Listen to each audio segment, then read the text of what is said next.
Quem achou 2 Samuel, capítulo 18, verso 19 em diante, digam amém. Está escrito: então Aimás, filho de Zadok, disse: vou correndo anunciar ao rei a boa nova, de que o Senhor lhe fez justiça e o livrou dos seus inimigos.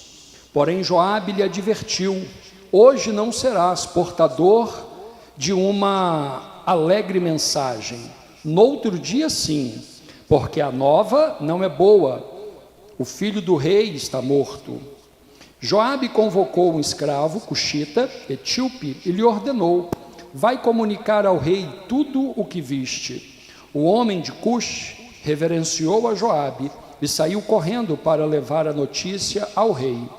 Todavia Aimás, filho de Zadok, insistiu ainda e rogou a Joabe: haja o que houver, eu também quero ir atrás do cuxita. Contudo Joabe lhe respondeu: para que vais correr, meu filho? Nenhuma recompensa receberás por dar essa notícia. Mas Aimás replicou: seja como for, desejo ir o mais depressa possível. Então Joabe consentiu, dizendo: vai, se é o que desejas. E Aimás partiu em disparada pelo caminho da planície do Jordão e passou à frente do homem de Cush. Feche os teus olhos, diga comigo: Senhor Jesus, eu preciso de ouvir a tua palavra. Fale ao meu coração. Amém. Queridos,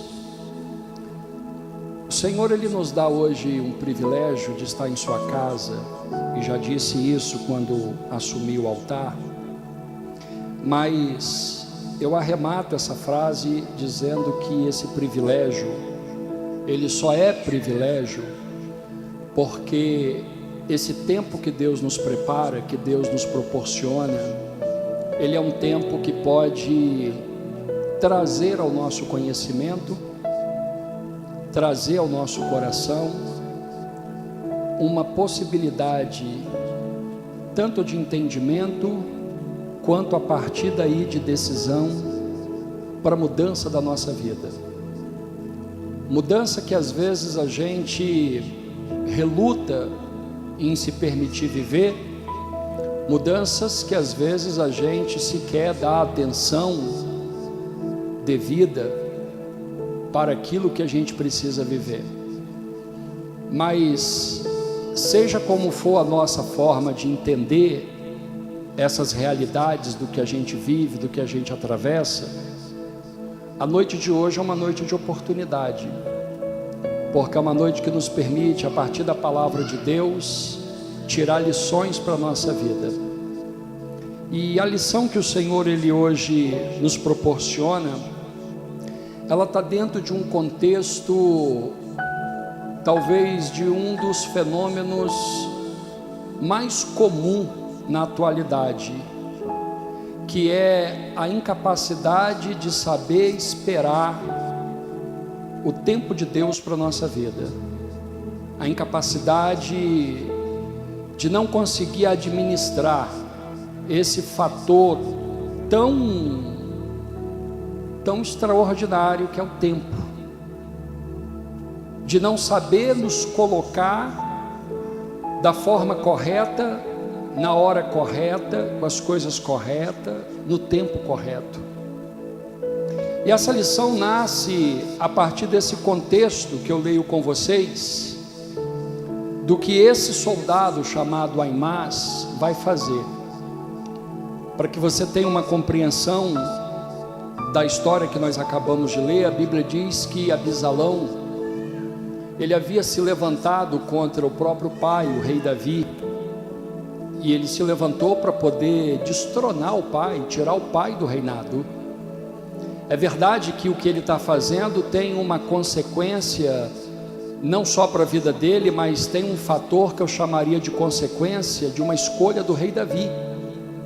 O rei Davi havia tomado uma decisão ainda lá atrás de pecar contra Deus, e o pecado de Davi foi um pecado bastante severo, no sentido de adulterar com uma mulher casada, mulher de Urias, Betseba, e a partir dali então ele atrair para a família dele uma maldição.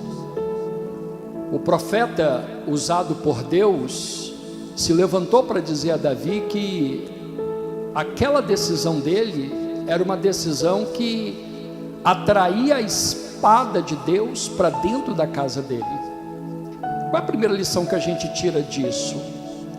A primeira lição que a gente tira é que o pecado, ele é uma possibilidade na mesa de todos nós. O pecado, ele está sempre à disposição ou a um passo de uma decisão nossa. No sentido de quê? No sentido de que o livre-arbítrio para decidir qual caminho trilhar, Deus nos permitiu desfrutar. O livre-arbítrio está presente na nossa vida. Mas a partir da decisão que tomamos em relação a pecar ou a se apartar do pecado, é que a gente vai passar a construir um caminho que será um caminho solidificado nas bênçãos e nas promessas de Deus, ou pelo contrário, será um caminho calcado nas tragédias e misérias da nossa vida.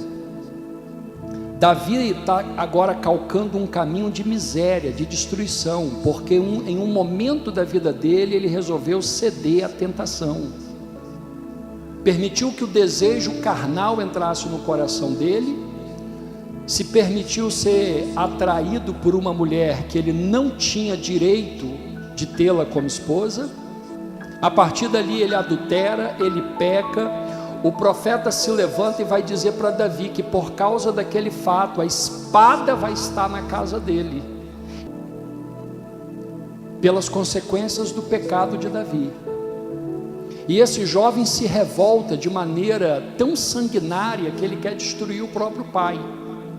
Só que a consequência agora do que a gente está lendo é que Davi está expulso de Jerusalém porque o filho quer matar, mas ele tem um grupo de soldado que é a guarda do rei, que está ali lhe protegendo. E Davi pede então que essa guarda enfrente o exército de Israel. Olha a confusão, o próprio povo de Israel brigando entre si, por causa do pecado de um rei. E só que Davi vai dizer o seguinte para Joabe, que é o capitão desse grupo: olha, quando vocês estiverem guerreando, eu peço uma coisa: proteja meu filho Abisalão, ou seja, trate ele com brandura. E a Bíblia diz que Joabe, junto com os outros dois capitães dos exércitos de 1000, diz para Davi: tudo bem, meu senhor, só que eles partem para a guerra. E quando eles partem para a guerra, a Bíblia diz que eles estão lutando numa floresta muito arborizada e com muito galhos de árvores espalhados para todos os cantos. E o texto vai nos afirmar, antes dos versículos 19 que aqui acabamos de ler, que as condições de severidade é tão intensa que morre muito mais gente por causa de acidentes daquela floresta do que necessariamente por causa da espada. E um desses jovens é quem? Abisalão, que a Bíblia diz que ele agora passa montado em sua mula, e como essa mula está com uma certa velocidade, com pressa, e ele correndo com ela, a Bíblia diz que um galho gruda Abisalão pelo pescoço, e ele fica pendurado pelo pescoço. Um soldado então se aproxima e vê, mas sabendo que o rei Davi tinha pedido para tratar Abisalão com brandura, ele vai até Joabe e diz assim: olha, sabe quem está pendurado pelo pescoço no galho de árvore ali? O filho do rei Davi, Abisalão. Joabe então pergunta: por que você não o matou? Ele diz: longe de mim fazer tal coisa. E Joabe diz: eu te daria 10 ciclos de prata se o matasse. E o soldado diz: mas não posso fazer isso, porque eu ouvi o rei Davi lhe dizer para você e para os outros dois capitães que era para tratar o filho dele com brandura. Mas Joabe, entendendo a perversidade de Abisalão, ele não dá ouvido ao rei Davi, e ele vai lá e atravessa 3 lanças no peito de Abisalão. Enquanto Abisalão está sangrando, Joabe chama mais alguns dos soldados, que vão lá e termina de matar Abisalão. Matando Abisalão, eles pegam o corpo dele e jogam o corpo dele agora dentro de uma fossa, e eles entulham aquela fossa de pedra até em cima. O texto diz que Abisalão, quando vivo, por não ter filho, havia feito uma declaração em Jerusalém, que ele levantaria e edificaria uma torre de pedra muito alta, para que o nome dele fosse preservado, já que ele não tinha filho. E aí, quando a morte acontece nessa circunstância, um dito se espalha, dizendo que ali estava o monumento de Abisalão, ou seja, o monumento de pedra. Aqui eu vou tirar mais uma lição para a nossa vida. Tudo aquilo que a gente declara e tudo aquilo que a gente faz tem poder para se cumprir. Eu estou pregando hoje aqui para um culto de família. Aqui tem mulheres que a palavra de vocês tem muito poder sobre os filhos de vocês. E aqui tem homens que a palavra de vocês tem muito poder sobre os filhos de vocês. Qual é o nosso grande problema como servos de Deus, muitas das vezes, no nosso dia a dia? É que a gente não sabemos usar as palavras ao nosso favor, e a gente empresta a nossa língua para poder expressar os sentimentos, muitas das vezes, de cólera, de raiva, que nos domina momentaneamente no dia a dia. Uma mulher de Deus e um homem de Deus deveria pensar 10 vezes antes de abrir a boca para declarar uma palavra de maldição contra o seu filho, contra a sua filha, contra o seu pai, contra o seu irmão, porque todas as palavras que falamos, ela tem poder no mundo espiritual.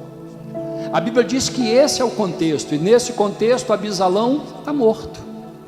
Só que Abisalão morto, o que faz Joabe? Joabe agora chama um dos soldados dele, que era etíope, e diz assim: vá até o rei, para comunicar ao rei que tudo que você viu, tudo que você assistiu, vai lá e declare para ele. Só que quando Aimás, que é um outro soldado, ouve, ele vai até Joabe e faz esse primeiro pedido, verso 19. Então Aimás, filho de Jadoque, disse: vou correndo anunciar o rei a boa nova de que Yahvé, o Senhor, lhe fez justiça e livrou dos seus inimigos.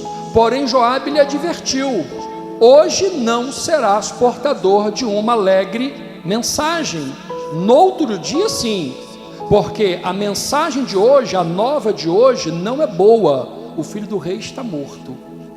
Veja que Joabe está chamando o soldado etíope para poder ir levar a mensagem do que ele viu, mas Aimás está passando na frente para querer ir levar a mensagem do que ele não viu. E aqui há uma segunda lição para a nossa vida, a lição de saber esperar o nosso tempo para cada coisa nesse mundo. Porque quando nós tentamos apressar alguma situação, muitas das vezes esse assodamento de apressar alguma coisa nos coloca em algum lugar não com preparo devido, não com as condições devidas, não com os elementos devidos, e com isso a gente vai acabar ficando o quê? Envergonhado, por a gente ter apressado e forçado uma coisa que não era o nosso tempo, que não era a nossa hora. Joabe vira para ele e diz para ele que a mensagem era para ser levado pelo soldado etíope, e não por ele. Aí o verso 21 diz: e Joabe convocou um escravo cuxita etíope e lhe ordenou: vai comunicar ao rei tudo o que viste. O homem cuxita reverenciou a Joabe e saiu correndo para levar a notícia ao rei. Todavia Aimás, filho de Zadoque, insistiu ainda e rogou a Joabe: haja o que houver, eu também quero ir atrás do cuxita. Joabe já tinha dito para ele que ele não tinha mensagem. Primeiro por quê? Porque ele não participou do processo e nem viu o que aconteceu. Joabe já tinha dito para ele que a notícia não era boa e que por isso ele não deveria ir e aguardar que no outro tempo Joabe lhe enviaria quando tivesse uma notícia boa para ele levar. Mas ele vai insistir pela terceira vez e vai dizer para Joabe: aconteça o que acontecer, eu vou levar essa mensagem. Isso reflete o que, irmãos? Isso reflete o espírito de teimosia. Isso reflete o espírito de não saber esperar o tempo. Isso reflete a condição, muitas das vezes, de não termos paciência. E eu disse, iniciando essa mensagem, que um dos maus do século é a impaciência. Nós atravessamos um período de vida em sociedade que as pessoas não têm paciência para mais nada, não sabem esperar nada, querem tudo na hora delas, do jeito delas, da forma delas. Joabe está dizendo para Aimás: não, você não vai, a mensagem não é para você, seu tempo não é agora, senta, aguarda, espera. Mas ele está dizendo o seguinte: não quero saber, eu vou levar a mensagem, eu vou lá anunciar o que o rei está esperando para ouvir. E está dizendo mais: não importa o que acontecer, eu não estou nem aí para as consequências, o que eu quero eu vou fazer. Você tem noção da quantidade de gente que está sofrendo porque toma decisões dizendo não importa as consequências? O que eu quero, eu vou fazer. Quem disse que o que você quer é o melhor para a sua vida? Quem disse que o que você quer é o que você mais precisa? Mas pastor, eu estou vendo assim, o que você vê não é o que Deus vê. Deus, ele sabe a hora certa de fazer determinadas coisas que talvez você esteja pedindo. Mas qual é o tempo? O tempo é dele. É por isso que eu e você precisamos aprender a esperar o tempo do Senhor. Porque quando nós não sabemos aguardar o tempo do Senhor, o que a gente faz? A gente faz no ditado popular, a gente pega a carroça e põe na frente dos burros. E a carroça na frente dos burros vai dar certo? Não, quem tem que puxar a carroça é os burros.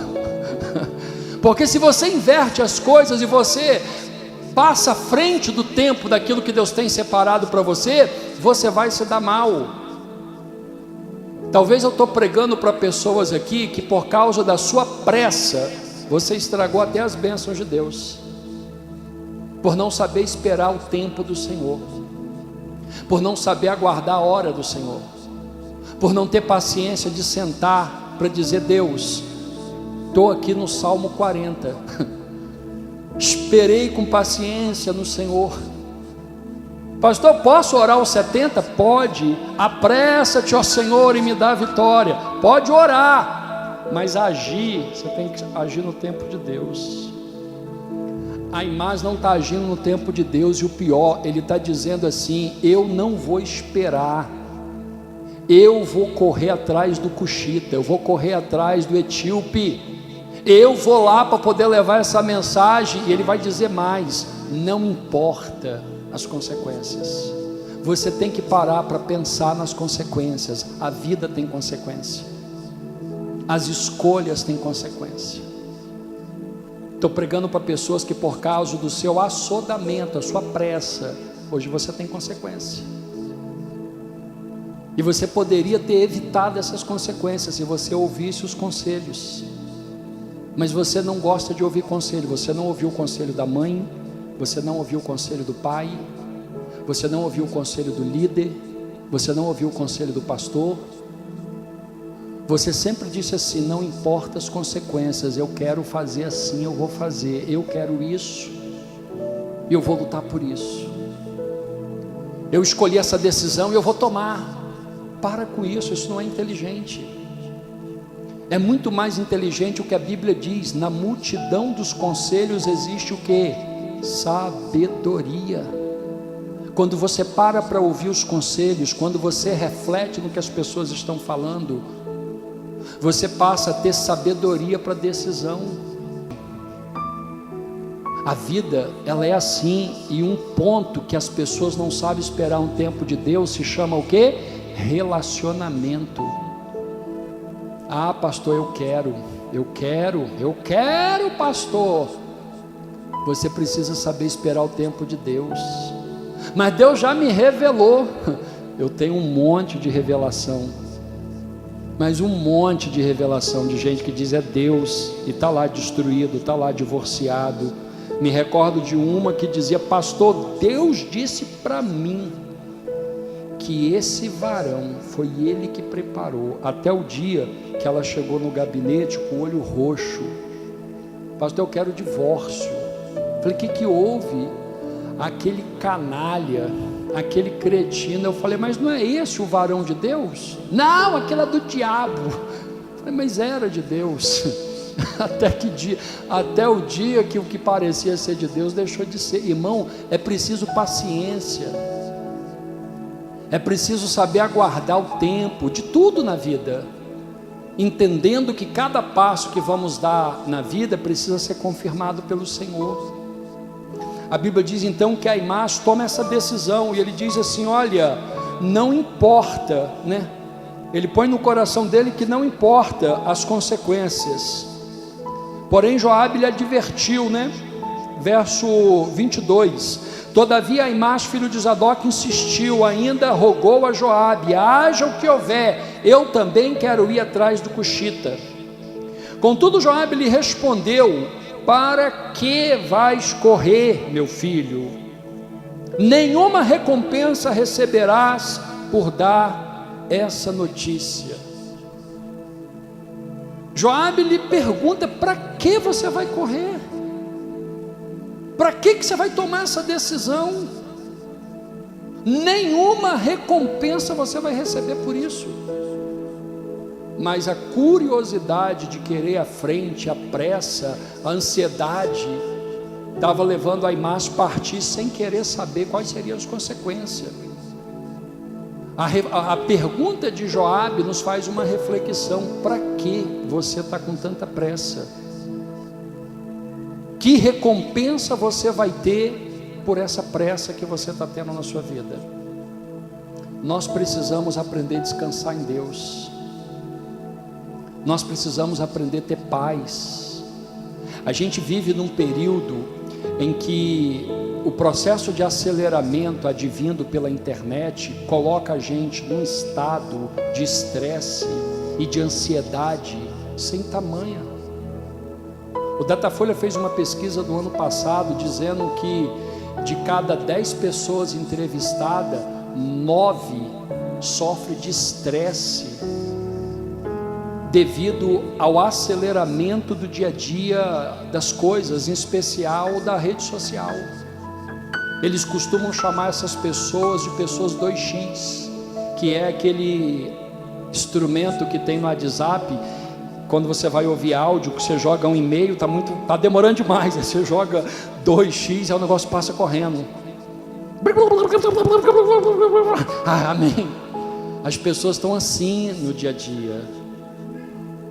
Elas não conseguem ter paz para dormir, ter paz para descansar, para refletir, sentar para refletir, não consegue. E elas ficam correndo atrás de quê? De nada. A pergunta de Joabe: para que essa pressa, meu filho? Isso não vai te levar a nada. É a pergunta que fica para nós. Para que tanta pressa? É preciso a gente aprender a gastar tempo, usar o tempo, desfrutar o tempo, conseguir desenvolver tempo de qualidade, em especial em família. Às vezes a gente não tem tempo para sentar na mesa, para conversar, para dialogar, para ouvir. Nós precisamos, irmãos, tirar a pressa da nossa vida, para que a gente viva aquilo que Deus tem preparado para nós, no tempo dele, na hora dele, do jeito dele. Vocês acreditam que o que Deus promete Ele cumpre? Então qual a promessa que Ele te fez que você precisa ter pressa? Nenhuma. Você não precisa ter pressa, você precisa simplesmente entender o tempo de Deus para cada coisa, viver a vontade dEle, seguir na direção dEle. mas sem ter pressa com nada. Aí o verso 23 diz: mas Aimás replicou: seja como for, desejo ir o mais depressa possível. Ou seja, ele não está nem aí para o aconselhamento que ele está recebendo. Ele está acelerado e ele quer correr para levar uma mensagem. Qual a mensagem? A que ele não tem. A mensagem que ele não tem. Isso também fala um pouco da nossa vida. Em que sentido? No sentido de muitas das vezes a gente não ter o que a gente precisa para poder seguir pelo que Deus tem preparado, tem proposto para nós. Saber sentar, saber preparar, saber esperar, saber construir, saber consolidar as coisas para que a partir dali a gente possa tomar decisões é importantíssimo. Porque do contrário a gente sai apressadamente querendo fazer um monte de coisa, mas com despreparo total, e acaba em algum momento sendo que envergonhado, como Aimás vai ser envergonhado mais na frente, porque ele está determinado a seguir o soldado etíope sem refletir que a mensagem não está com ele. Por quê? Porque Joabe disse: fale o que você viu. E quem tinha o cenário do acontecimento era o soldado etíope. O soldado Aimás não tinha. Ele apenas ouviu um zum zum zum no arraial, mas não sabia do que se tratava. Mas ele está querendo chegar primeiro, ele está querendo chegar na frente, ele está querendo passar o mensageiro.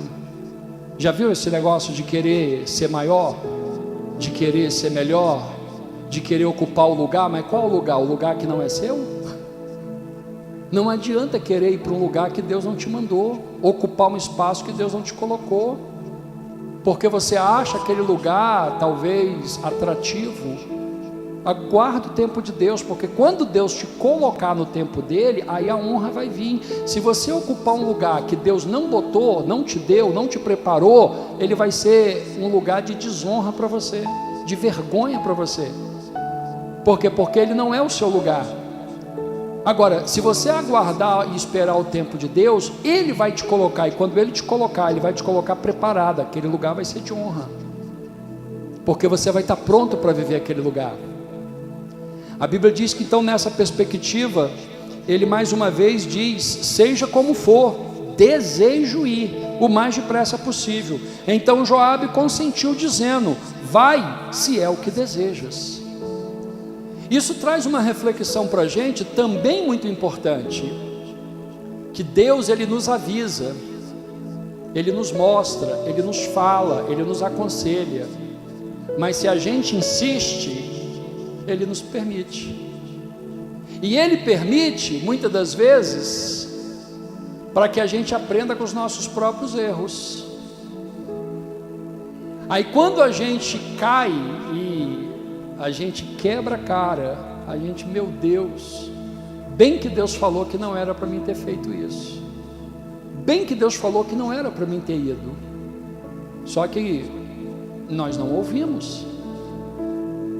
O erro nessa hora, ele vai ser talvez uma forma de Deus nos corrigir, mas é melhor aprender sem errar, aprender com os conselhos de Deus, com o que Ele nos fala, com o que Ele nos mostra, porque vai ser muito melhor para a gente.